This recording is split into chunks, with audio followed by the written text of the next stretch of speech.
សូមជម្រាបសួរដល់សាធារណជននិងអ្នកសារព័ត៌មានទាំងអស់ជាទីរាប់អាននៅព្រឹកនេះនាងខ្ញុំសូមធ្វើបច្ចុប្បន្នភាពអំពីសភាពការនៃការឈ្លានពានរបស់ភាគីថៃមកលើដែនអធិបតេយ្យរបស់កម្ពុជានៅក្នុងយុទ្ធភូមិភាគទី4និងយុទ្ធភូមិភាគទី5គិតមកដល់ថ្ងៃទី18ខែធ្នូឆ្នាំ2025នេះគឺជាថ្ងៃទី12ហើយដែលយោធាថៃនៅបន្តធ្វើសកម្មភាពរំលោភបំពាននិងឈ្លានពានមកលើកម្ពុជាភាគីថៃនៅតែបន្តធ្វើសកម្មភាពរំលោភបំពានលើបទច្បាញ់និងសេចក្តីថ្លែងការណ៍រួមស្តីពីកិច្ចព្រមព្រៀងសន្តិភាពរវាងកម្ពុជានិងថៃដែលភាគីទាំងពីរបានចុះហត្ថលេខាកាលពីថ្ងៃទី26ខែតុលាឆ្នាំ2025កន្លងទៅនេះខ្ញុំសូមជម្រាបជូនអំពីសភាពការនៃការគម្រាមកំហែងនិងការឈ្លានពានរបស់ភាគីថៃនៅតំបន់មួយចំនួនក្នុងដែនអធិបតេយ្យរបស់កម្ពុជាទី1ស្ថានភាពជួរមុខនៅក្នុងសមរភូមិទិសយុទ្ធភូមិភាគទី4នៅក្នុងភូមិសាស្ត្រខេត្តឧត្តរមានជ័យនិងខេត្តព្រះវិហារភាគីថៃនៅបន្តបាញ់ប្រហារមកលើកម្ពុជានៅវេលាម៉ោង 17:00 នាទីថ្ងៃទី17ខែធ្នូឆ្នាំ2025រហូតដល់វេលាម៉ោង 8:00 នាទីព្រឹកថ្ងៃទី18ខែធ្នូឆ្នាំ2025នេះនៅថ្ងៃទី17ខែធ្នូឆ្នាំ2025នៅវេលាម៉ោង 17:30 នាទីយោធាថៃបានបាញ់ប្លង់កំភ្លើងធំនិងកំភ្លើងគាំទ្រចូលភូមិសាស្ត្រជប់គគីនៅវេលាម៉ោង 17:47 នាទីយោធាថៃបានចាប់ផ្ដើមធ្វើសកម្មភាពដោយបានចល័តរក្រោះនិងប្រើប្រាស់កំភ្លើងធំបាញ់ចូលទៅក្នុងភូមិសាស្ត្រវាលឥន្ទ្រីភ្នំខ្មោចបោះស្បូវនិងជាំតែសភាវុធធនធ្ងន់គ្រប់ប្រភេទដែលយោធាថៃបានប្រើប្រាស់ក្នុងកំឡុងពេលប្រតិបត្តិការឈ្លានពានមកលើកម្ពុជាកាលពីម្សិលមិញថ្ងៃទី17ខែធ្នូឆ្នាំ2025ចាប់តាំងពីវេលាម៉ោង 4:45 នាទីទៀបភ្លឺមករួមមានកំភ្លើងដេកាកំភ្លើង100 មីលីម៉ែត្របំពាក់លើរថក្រោះកំភ្លើងធំ105 មីលីម៉ែត្រកំភ្លើង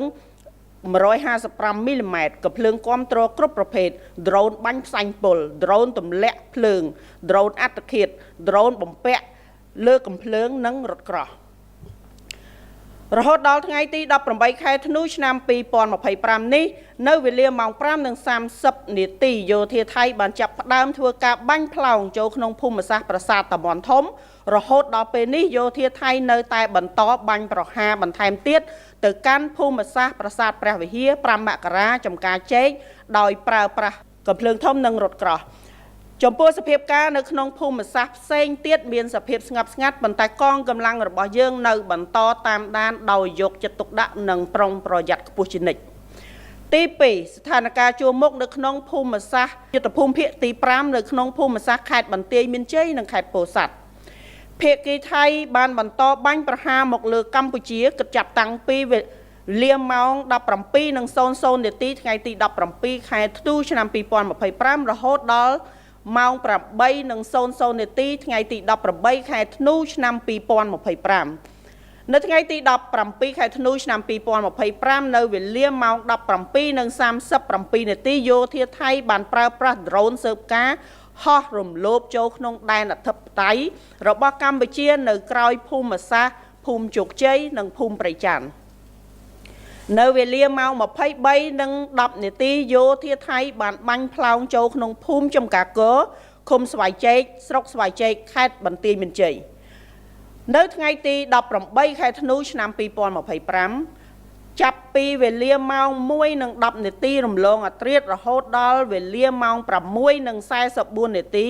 យោធាថៃបានប្រើប្រាស់ដ្រូនស៊ើបការរំលោភចូលក្នុងដែនអធិបតេយ្យរបស់កម្ពុជានិងបានប្រើប្រាស់កំភ្លើងធំបាញ់ចូលក្នុងភូមិសាស្ត្រអូភ្លុកដំរីចំពោះស្ថានភាពនៅក្នុងភូមិសាស្ត្រដទៃផ្សេងទៀតមានសភាពស្ងប់ស្ងាត់ប៉ុន្តែកងកម្លាំងរបស់យើងនៅបន្តតាមដានដោយយកចិត្តទុកដាក់ខ្ពស់ជានិច្ចសូមធ្វើការជម្រាបជូនសាជាថ្មីថាគោលដៅនៃការវាយប្រហារការពារខ្លួនរបស់កម្ពុជាពីការឈ្លានពានរំលោភបំពានរបស់យោធាថៃគឺយើងផ្ដោតតែលើគោលដៅយោធាថៃតែប៉ុណ្ណោះមិនសំដៅទៅលើគោលដៅជនស៊ីវិលឬក៏ទីកន្លែងស៊ីវិលណាមួយឡើយប៉ុន្តែ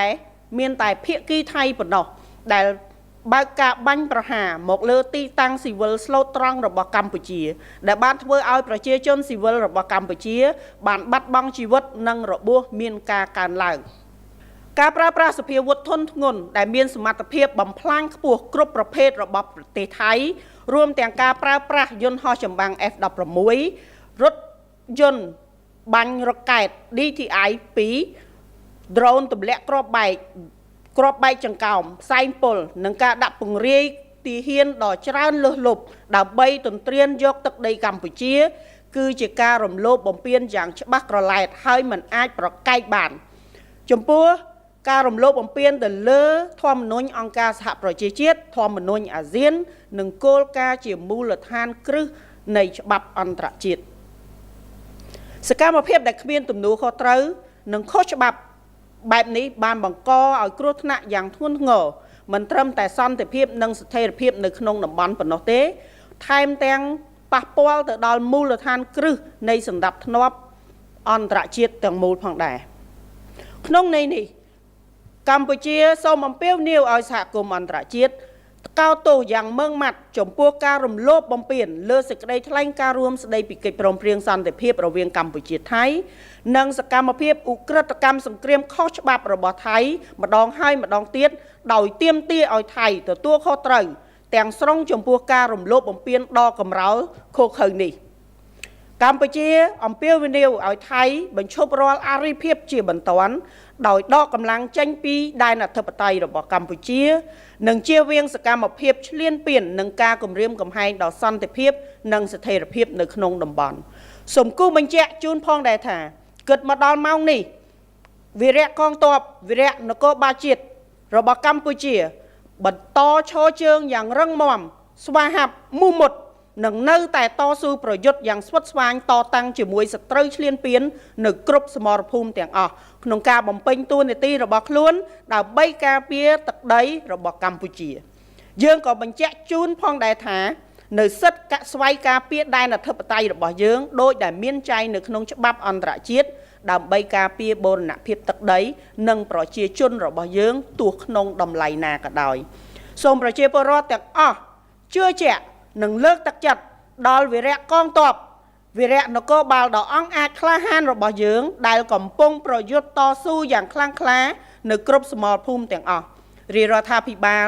កងទ័ពនិងប្រជាជនកម្ពុជារួមគ្នាជាធ្លុងមួយក្នុងការការពារទឹកដីសេចក្តីថ្លៃថ្នូរនិងអធិបតេយ្យភាពរបស់យើងដោយអង់អាចក្លាហាននិងដោយមិនងាករេទោះក្នុងកលៈទេសៈណាក៏ដោយសូមជម្រាបជូនផងដែរថាសម្រាប់ព័ត៌មានបន្ថែមអំពីស្ថានភាពនៅជួរមុខក្រសួងការពារជាតិនឹងមានការផ្សាយចេញតាមប្រព័ន្ធផ្សព្វផ្សាយផ្លូវការរបស់ក្រសួងការពារជាតិ Greetings to the general public and member of the press. This morning I would like to update on the situation of the Thai invasion and armed attack launch on Cambodian territory in the 4th and 5th Military Region on December 18, 2025, which enter the 12 days.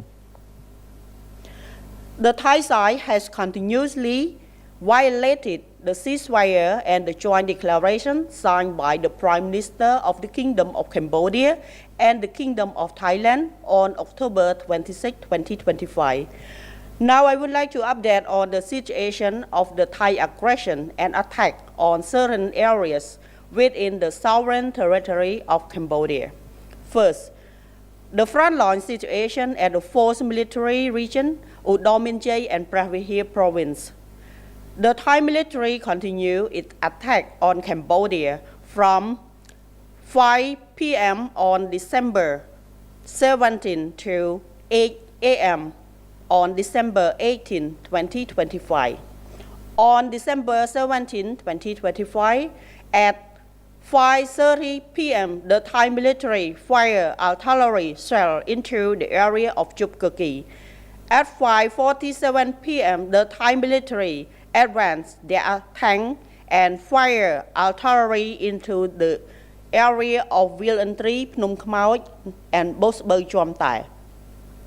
The heavy weapon that the Thai military has used during their aggressive operation against Cambodia yesterday on December 17, 2025, from 4:45 a.m., including DK machine gun, 100mm tank mounted guns, 105mm mortar, and 155mm artillery, and other supporting weapons, drone carry toxic gas, drone dropping flame,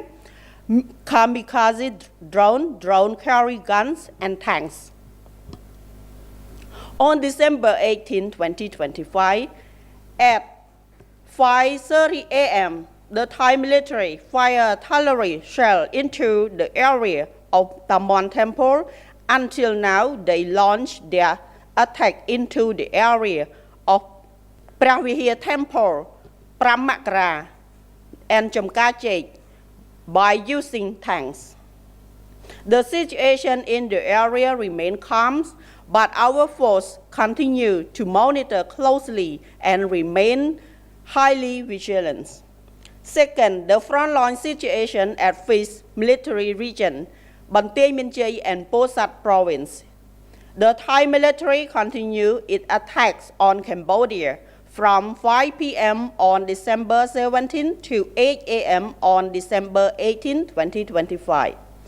On December 17, 2025, at 5:37 p.m., the Thai military deployed reconnaissance drone violated Cambodian airspace in the area behind Chok Chey and Prejang village. At 11:10 p.m., the Thai military fired artillery shell into the civilian area of Chamkakor village, Svai Chek commune, Svai Chek district, Ban Tien Minh Chey province. On December 18, 2025, from 1:10 a.m. to 6:44 a.m., the Thai military deployed reconnaissance drone and fired artillery shell into the area of Opluk Damrai. The situation in other areas remains calm, but our force continue to monitor closely and remain highly vigilant. The Ministry of National Defense of Cambodia wishes to reiterate that Cambodia's right to self-defense is solely targeted at the Thai military targets and has never targeted at civilian areas. Conversely, the Thai side has deliberately attacked locations where Cambodian civilians reside, resulting in many deaths and injuries to innocent Cambodian civilians. Thailand's use of all types of heavy and destructive weapons and equipment, including F-16 fighter jets, DKI-2, bombing drones, cluster bombs, and toxic gas, and the deploy of the large number of troops to encroach on Cambodian territory is a clear and irrefutable proof of Thailand's violation of the United Nations Charter, the ASEAN Charter, and the basic principle of international law. Such irresponsible and illegal action undoubtedly pose a grave danger not only to regional peace and stability, but also the very foundation of international order. In this sense, Cambodia called on the international community to strongly condemn Thailand's violation of the joint declaration and its repeated war crimes and unlawful activities, as well as demand that Thailand must take full responsibility for such brazen violations. Cambodia urged that Thailand immediately stop all hostile activity and withdraw its force from Cambodia's territorial integrity and avoid acts of incursion and aggression that threaten peace and stability in the region as a whole. It is also important to stress that as of now, the heroic Cambodian Army and National Police Force will continue to share strong, brave, and steadfast in their fight against the aggressor and always remain vigilant to exercise our rights to self-defense as enshrined in the international legal instruments in the fulfillment of their duty to defend and protect at all costs the Cambodian territorial integrity and people. For further update reports regarding the frontline situation, please visit the official media channels of Ministry of National Defense of Cambodia. សូមអរគុណចំពោះការតាមដានស្ដាប់នៃការធ្វើបច្ចុប្បន្នភាពអំពីស្ថានភាពនៃការរំលោភបំពានរបស់យោធាថៃមកលើកម្ពុជានៅក្នុងយុទ្ធភូមិភាគទី4និងទី5នៅព្រឹកនេះនាងខ្ញុំនឹងជម្រាបជូនអំពីស្ថានភាពវិវត្តថ្មីៗនៅពេលក្រោយសូមអរគុណនិងសូមជម្រាបលា